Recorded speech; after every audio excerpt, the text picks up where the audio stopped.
Totoo ba? ABS-CBN babalik na sa Free TV. Ito ang naglalabasang balita sa social media na babalik na ang ABS-CBN sa Free Television. Nagsalita mismo ang Kapamilya Network tungkol sa balita na nakakuha na muli sila ng prangkisa para mag-operate. Wala raw katotohanan ang mga nakapost sa Facebook at iba pang social media platform na narenew na ng franchise ang ABS-CBN, kaya mapapanood na uli ang lahat ng programa nito sa Free TV.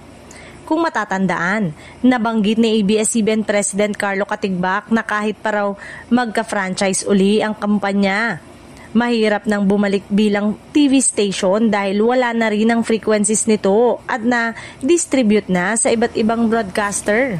Ngunit sa kabila nito, tuloy-tuloy pa rin napapanood ang mga programa ng ABS-CBN at mga artista nito sa kanilang partner channel tulad ng Kapamilya Online Live at sa iWant.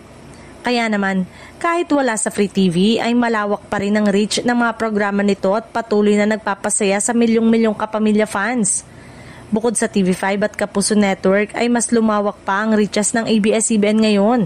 Unti-unti na din nababawi ang pagkalugi nito matapos tanggalan ng prangkisa. Kung sakali man nga na mabigyan mo sila ng bagong prangkisa sa mga susunod na taon, ibig sabihin ay ibang channel o frequency na ang kanilang gagamitin.